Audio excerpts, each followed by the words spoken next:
Hey guys, out here on a piece of public land on a hot Tuesday afternoon, doing what is really my first serious scouting for deer since turkey season. Um, and of course, it's 95 degrees. It's hot out here. But just wanted to share a couple things with you that I do for uh, on public land when I go scouting. I have hung a trail camera um, right back here on this tree. And I'm not real big on trail cameras on public land. Um, there's some issues with trail cameras uh, on any land really, but specifically public land. Um, one, you could lose it, obviously, and I have. Um, and then also, what if I get a good buck here? How tied down to this spot am I going to be for that one deer? Hopefully, if I do get a deer, I can get a good one. I can get some kind of pattern with him. And then also, what if I don't get um, any good picks of bucks? Uh, does that mean I shouldn't hunt here? I mean, that's eliminating a lot of land. So um, right here in this area, so I really want to base it on other sign other than just what I get on the camera. The camera is more or less fun. It's something to do while I'm out here in the woods. I can check the camera.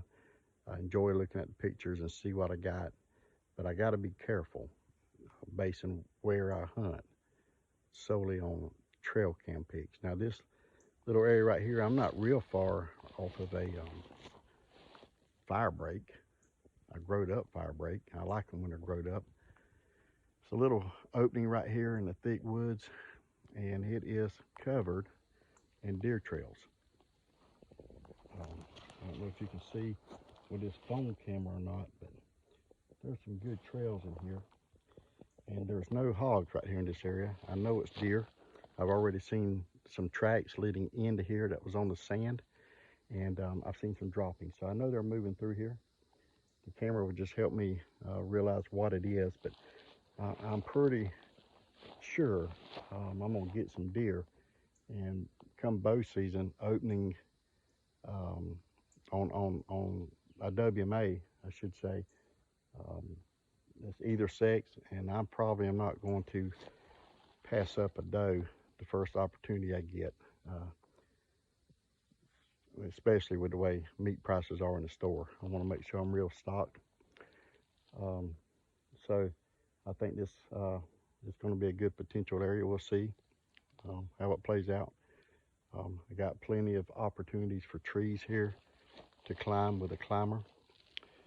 This particular spot is not real far off of the road, but based on last year, I think it's kind of an overlooked spot, and that's one of the things that I do look for on public land. I may walk a mile back in the woods, but I also may only walk 50 yards.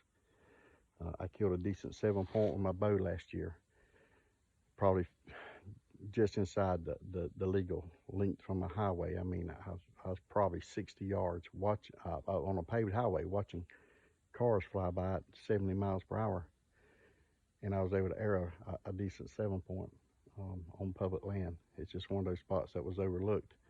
Some of the tools that I use when I'm out here, one is I got it in my hand, is my phone, obviously for safety reasons. If I get in trouble out here, then I got a way to call for help. But also, I got my Onyx on. I've got the tracker going. I don't know how far off the beaten path I'm gonna get, and I want to find my way back. So I got my tracker function on my Onyx. Also, I'm gonna mark this spot right here where I got my camera. I'm gonna put out several cameras today on this WMA, and when I come back in 2 or 3 weeks, I may forget exactly where I put some of them. So I'm gonna mark that on my map. Also, I'm marking new sign as I go, fresh sign, potential spots, food sources, bedding areas, well-used trails, obviously oak trees that may be producing later in the fall, things such as that. If I jump a deer, I want to mark that.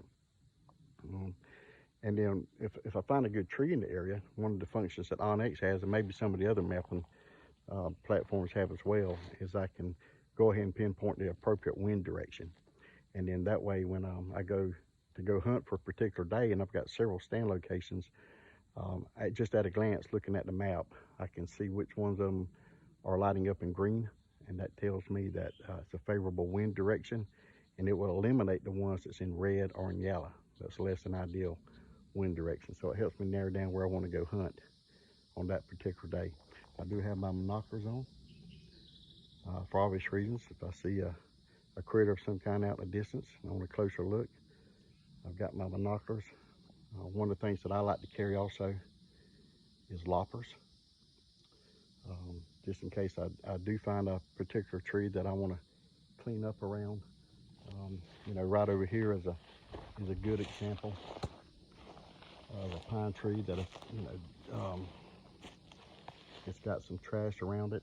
Even the one right here that's got my camera on it, it's got some limbs and brush, and I can take these loppers if I wanted to and go ahead and clean this up. That's particularly more important as I get closer to the season and narrow down my trees. It's a little bit less work than using a machete, and I want that tree ready to go if I know about it ahead of time.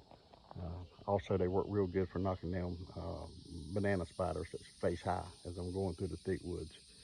So I like that. I do. I carry my sidearm with me. I don't carry a sidearm in the woods for any kind of four-legged animal or any kind of no-legged animal. I'm not out here to shoot snakes or any kind of other critter.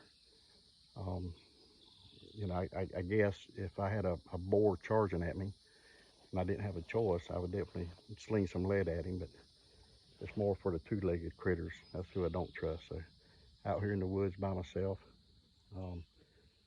truck, you know, not far from here. If I was to happen to hear somebody messing with my truck, anyway, it's a gun left at home.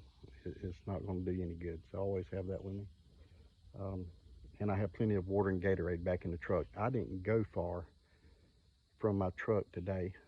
Right now, where I've hung this camera is probably 300 yards from where I've got my truck parked. Not very far. And when I get back to my truck, I'll replenish with some water or Gatorade. But if I was walking like I sometimes walk a long ways from the truck, 1,000 yards or more, I'm gonna have that with me.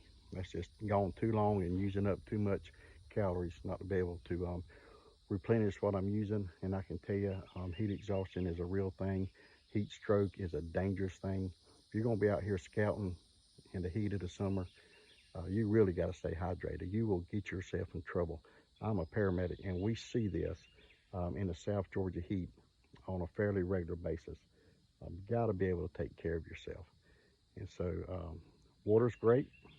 Number one thing, replenish those electrolytes, the potassium and the sodium that you can get from the sports drinks, the BioLites, Gatorlites, things like that.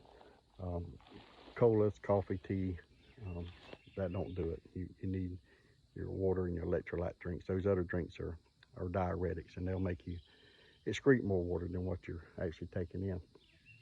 So, and I got my insect repellent.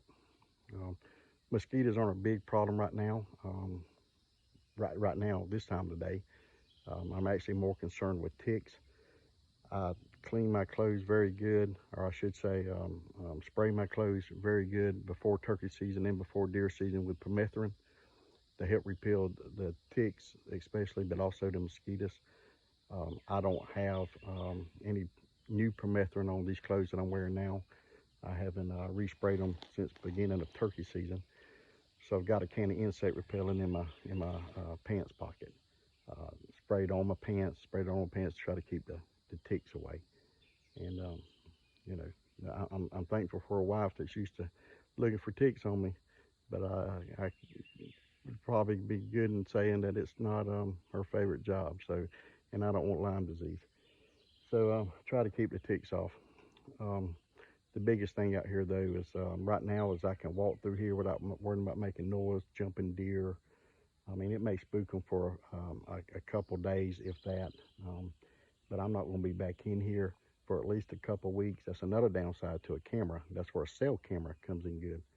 Is a cell camera will allow you to monitor without coming out here to the woods. You got to be careful with these other cameras.